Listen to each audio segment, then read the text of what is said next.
السلام علیکم ورحمۃ اللہ وبرکاتہ۔ ان الحمد للہ وکفا وسلام علی عبادہ الذین اصطفیٰ، اما بعد فاعوذ باللہ من الشیطان الرجیم، بسم اللہ الرحمن الرحیم۔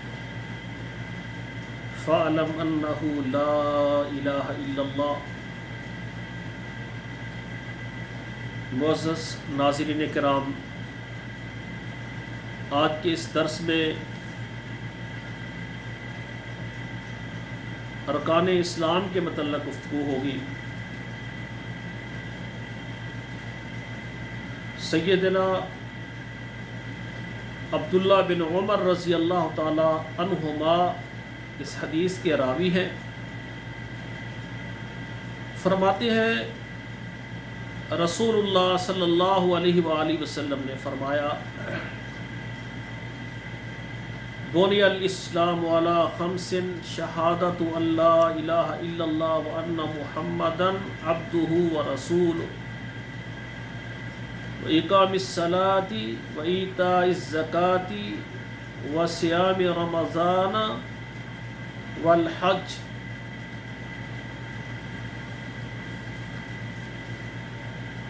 رسول اللہ صلی اللہ علیہ وآلہ وسلم نے فرمایا کہ اسلام کی بنیاد جو ہے یہ 5 چیزوں کے اوپر ہے۔ پہلے نمبر پر شہادت اللہ الہ الا اللہ وان محمدا عبدہ ورسولہ،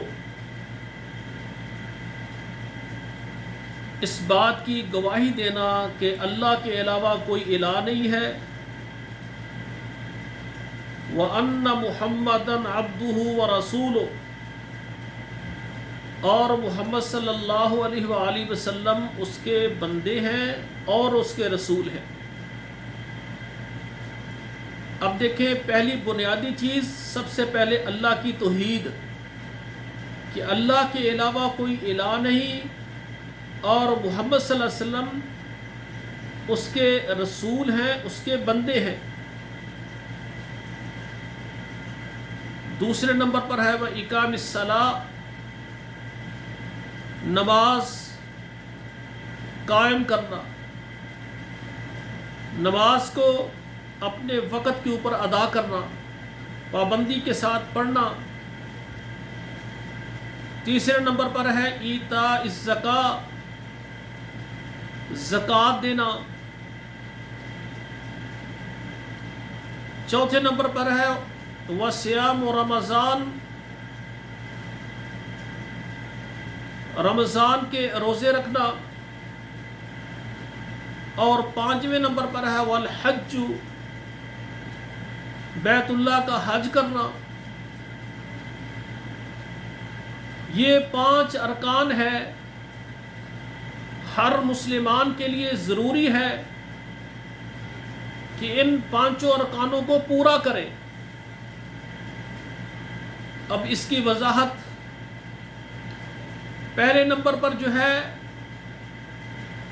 اللہ کی توحید، لا الہ الا اللہ، کوئی عبادت کے لائق نہیں ہے، صرف اللہ ذوالجلال۔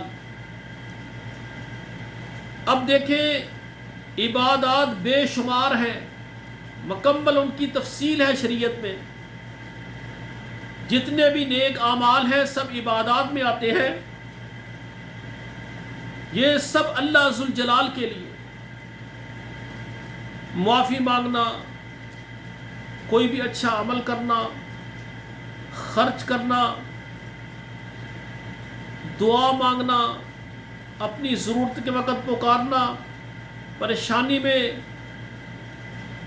مانگنا، بیماری میں صحت طلب کرنا، اولاد طلب کرنا، کاروبار میں برکت طلب کرنا، کاروبار کے نقصان سے پناہ مانگنی اور اللہ سے مدد طلب کرنی کہ میرے کاروبار میں فراخی ہو جائے۔ الغرض کہ جتنے بھی معاملات ہیں اللہ ذوالجلال کے ساتھ، تو وہ اللہ کے غیر سے ہم نہیں مانگ سکتے۔ اور اس کے علاوہ اس بات کا بھی اقرار کرنا کہ اللہ کے علاوہ جو غیر ہیں یہ معبودان باطلہ ہیں، یہ جھوٹے ہیں، یہ کچھ نہیں کر سکتے۔ ساری کائنات کو پیدا کرنے والا اور ساری کائنات کا نظام چلانے والا، سب کو رزق دینے والا، یہ صرف زندگی اور موت دینے والا، یہ صرف اللہ ذوالجلال ہے۔ جن و انس کے علاوہ بے شمار مخلوقات ہیں جن کا ادراک ہم نہیں کر سکتے۔ سب کا خالق و مالک اللہ ذوالجلال ہے، سب کا اکیلا ہی اللہ نظام چلا رہا ہے۔ محمدً عبدہ و رسولہ، محمد صلی اللہ علیہ وسلم اللہ کے بندے ہیں۔ محمد صلی اللہ علیہ وسلم اللہ کے بندے ہیں۔ اور کافر کیا کہتے تھے کہ ہم بھی کھاتے ہیں، یہ بھی کھاتا ہے، اور ہم بھی بازار میں جاتے ہیں، یہ بھی جاتا ہے، ہماری طرح یہ انسان ہے، تو ہم اس کو نبی نہیں مانتے کیونکہ یہ بندہ ہے۔ یہ بات ہے کافروں کی، جو کلمہ نہیں پڑھتے تھے، مسلمان نہیں تھے، وہ یہ دعویٰ کرتے تھے ہم اس کو نبی ماننے کے لیے تیار نہیں، یہ بھی بندہ ہے، ہم بھی بندے، ہم بھی کھاتے پیتے ہیں، ہم بھی بازاروں میں چلتے پھرتے ہیں، یہ ہماری طرح کا ہے، انسان ہے، بشر ہے، ہم اس کو نبی نہیں ماننے کے لیے تیار۔ ہاں، اگر اللہ تعالیٰ نے کوئی نبی ہماری طرف بھیجنا ہوتا، اللہ کو فرشتہ بھیج دیتا۔ اللہ ذوالجلال نے فرمایا اگر زمین میں فرشتے چلتے تو ہم ان کے لیے فرشتہ بھیجتے۔ زمین میں چلنے والے انسان ہیں، بندے ہیں، بشر ہیں، ہم نے ان کے لیے جو نبی بھیجا ہے وہ بھی بندہ اور بشر بھیجا ہے۔ محمد صلی اللہ علیہ وسلم اللہ کے بندے ہیں، ورسولہ، اور اس کے رسول ہیں بندے اور اس کے رسول ہیں۔ پھر اگر آگے جائیں، رسول کیسے ہیں؟ خاتم النبیین ہے۔ جب رسول اللہ صلی اللہ علیہ وآلہ وسلم کو اللہ ذوالجلال نے مبعوث فرما دیا، آدم علیہ السلام سے لے کر عیسیٰ علیہ السلام تک جتنے ترتیب کے ساتھ آنے والے انبیاء، ان کی شریعتیں منسوخ ہو گئی ہیں۔ ان میں سے کچھ احکام جن کو اللہ نے باقی رکھا ہے وہ باقی ہیں، شریعتیں سب کی منسوخ ہو گئی ہے۔ تو بھائیو، سب سے پہلی بنیادی بات اللہ کی توحید اور نبی کی رسالت، اللہ کے ساتھ کسی کو شریک نہیں کرنا، اور اطاعت اور فرما برداری میں، رہنمائی میں نبی علیہ السلام کے ساتھ کسی کو شریک نہیں کرنا۔ دوسرے نمبر پر ہے نماز ادا کرنا، نماز قائم کرنا۔ برادران اسلام غور کریں، رسول اکرم صلی اللہ علیہ وآلہ وسلم نے فرمایا ہے صلو کما رأیتمونی اصلی، نماز پڑھیں اس طرح جس طرح میں نے پڑھی ہے۔ نماز ایسی پڑھنی ہے کہ جس طرح رسول اکرم صلی اللہ علیہ وآلہ وسلم نے نماز پڑھی ہے۔ اب دیکھیں، اگر ہماری نماز، کیونکہ ہم نے پہلے اقرار کر لیا ہے نا کہ محمد صلی اللہ علیہ وسلم اللہ کے بندے ہیں اور رسول ہیں، ہماری رہنمائی کے لیے اللہ نے محمد کریم کو مبعوث فرمایا ہے، وہ ہمارے معلم ہیں۔ تو رسول اللہ نے فرمایا جیسے میں نماز پڑھتا ہوں، جیسے مجھے دیکھتے ہو کہ میں نے نماز ادا کی ہے، ویسے پڑھنی ہے۔ اب رسول اللہ جیسی نماز پڑھو گے تو اللہ قبول فرمائیں گے۔ اپنی مرضی سے جتنی محنت کے ساتھ ہم نمازیں پڑھیں، اگر رسول اللہ کے طریقے کے مطابق ہماری نماز نہیں ہے تو اللہ کو اس نماز کی کوئی ضرورت نہیں ہے۔ تیسرے نمبر پر ہے وَإِيتَاءِ الزَّكَاةِ، زکوٰۃ ادا کرنا۔ اب دیکھیں، یہ تیسرا رکن ہے، بنیادی رکن ہے، اور یہ کیا ہے؟ زکوٰۃ دینا۔ اب زکوٰۃ کے لیے بھی ہماری شریعت نے، رسول اکرم صلی اللہ علیہ وآلہ وسلم نے ایک نصاب مقرر فرمایا ہے۔ وہ نصاب کیا ہے؟ کہ جس کے پاس 7.5 تولے سونا یا اس کے برابر رقم پیسہ روپیہ ہو تو اس کے اوپر زکوٰۃ ہوگی، اور 52 تولے چاندی موجود ہو یا اس کے برابر رقم ہو تو اس کے اوپر زکوٰۃ ہوگی۔ اور اسی طرح رسول اکرم صلی اللہ علیہ وآلہ وسلم نے اجناس میں اور اسی طرح جو ہے یہ جانوروں میں بھی زکوٰۃ کے لیے رسول اللہ صلی اللہ علیہ وسلم نے سارا نظام ہمیں دیا ہے۔ میں انشاءاللہ الرحمن کسی پروگرام میں مکمل زکوٰۃ کے متعلق اور انشاءاللہ یہ تفصیل کے ساتھ گفتگو کروں گا۔ چوتھے نمبر پر ہے وصیام رمضان، رمضان المبارک کے روزے رکھنا، یہ ہمارے لیے فرض ہے۔ لا الہ الا اللہ محمد الرسول اللہ پڑھنے کے بعد نماز پڑھنا، زکوٰۃ دینا، اگر نصاب کو پہنچے، اگر نصاب سے آپ کے کم پیسے ہیں آپ کے پاس، آپ اللہ کی راہ میں اس میں سے خرچ کر سکتے ہیں، صدقہ کر سکتے ہیں، لیکن زکوٰۃ نہیں ہے۔ اور چوتھے نمبر پہ ہے رمضان المبارک کے روزے رکھنا۔ ایک آدمی باقی سارے کام کرتا ہے، روزے نہیں رکھتا ہے، تو اللہ ذوالجلال کو جب تک وہ روزے دار نہیں بنے گا اس کے اسلام کو اللہ نے قبول نہیں فرمایا ہے۔ کئی بھائی اللہ نے بہت دیا ہے، رمضان میں بہت خرچ کرتے ہیں، صحت مند ہیں، روزے نہیں رکھتے، ہم سے نہیں رکھا جاتا۔ آپ غور فرمائیں کہ ہم گھروں کے اندر موجود ہیں، اے سی لگے ہوئے، پنکھے چل رہے ہیں، سہولتیں ساری ہیں، کھانا پینا وافر مقدار میں ہے، روزے نہیں رکھ رہے۔ آپ ان کو دیکھیں جو مزدور ہیں، غریب طبقے کے، گھروں میں پنکھے بھی نہیں لگے ہوئے، گھروں میں سہولتیں بھی نہیں ہیں، اور سارا دن دھوپ کے اندر محنت مزدوری کرتے ہیں، مشقت والے کام کرتے ہیں، لیکن روزہ نہیں چھوڑتے ہیں۔ بے شمار ایسے ہم نے دیکھے صبح سے شام تک مشقت اور محنت مزدوری کرتے ہیں، لیکن روزہ نہیں چھوڑتے، کیونکہ انہوں نے سوچا ہے کہ یہ فرض ہے، اگر روزہ نہ رکھا ہمارا اسلام اللہ کو قبول نہیں۔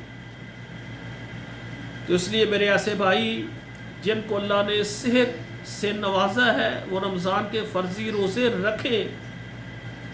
روزہ رکھنے کے بعد آپ لوگوں کے لیے کھانے کا، افطاری کا، سحری کا انتظام کریں، اس کا بھی بہت زیادہ اجر و ثواب ہے۔ اور پانچواں رکن ہے والحج، حج کرنا۔ یہ جو حج کرنا ہے، من استطاع الیہ سبیلا، جہاں بھی اس کا گھر ہے، جس ملک میں آباد ہے، پاکستان میں ہے، یورپ میں ہے، سعودی عرب میں ہے، وہ متحدہ عرب امارات میں ہے، مسقط میں ہے، بحرین میں ہے، جہاں بھی وہ رہ رہا ہے، جہاں اس کا گھر ہے، وہاں سے لے کر بیت اللہ شریف تک پہنچنے تک جانے آنے کا اس کے پاس خرچہ، جانے آنے کا کرایہ، زادہ راہ، ساتھ کھانے پینے کا سارا انتظام، اگر اس کے پاس اتنا پیسہ موجود ہے کہ وہ اللہ کے گھر میں پہنچ سکتا ہے اور حج ادا کر سکتا ہے، تو اس کے اوپر حج فرض ہے۔ لیکن اگر اس کے پاس استطاعت نہیں، مالی حالت کمزور ہے، اس کے پاس اتنے پیسے نہیں ہیں کہ وہ جمع کر کے حج کر سکے، تو شریعت نے اس کے اوپر مواخذہ نہیں کیا ہے۔ لیکن جس کو اللہ ذوالجلال نے مال سے نوازا ہے، اللہ نے اتنا مال دیا ہے، حج کرنے کے بعد بھی اتنی فراوانی ہے، تو وہ حج نہیں کرتا۔ کیا جی میرے اوپر جی فرض ہے، کیا فرض ہے جی؟ یہ بیٹا میرا جناب، اس کی شادی کرنی ہے، 2 سال لگ جائیں گے، یہ میری 2-3 بیٹیاں ہیں، 5 سال لگ جائیں گے، میں نے بیٹیوں کی شادی کرنے ہیں۔ بات یہ ہے کہ اسلام کی بنیاد 5 چیزوں پر ہے۔ آپ مسلمان ہیں، پہلے بنیاد پوری کریں، اس کے بعد دیکھیں اگر آپ کا بچہ، آپ کا بیٹا بیٹی بالغ ہے، اس کا فرض ادا کرے۔ ابھی بالغ نہیں ہے، آپ کے اوپر وہ ذمہ داری نہیں ہے، تو بات یہ ہے کہ بے شمار صحت مند ہیں، کہتے ہیں کاروبار ہے، کاروبار میں مصروف ہیں، کیا کریں، کاروبار سے وقت نہیں ملتا۔ ہم جناب یہ 1 مہینے کے لیے، 10 دن کے لیے، مہینے کے لیے ہم کیسے کاروبار سے ٹائم نکالیں؟ ان کے پاس ٹائم نہیں ہے اپنے ایمان کو مکمل کرنے کے لیے، حج نہیں کر، حج نصیب نہیں ہے، حج نہیں کرتے۔ تو ناظرین کرام، ان بھائیوں سے میں التماس کروں گا، گزارش کروں گا کہ اللہ نے اگر آپ کو مال دیا ہے، نعمت سے اللہ نے سرفراز کیا ہے وہ مال دوبارہ واپس بھی لے سکتا ہے.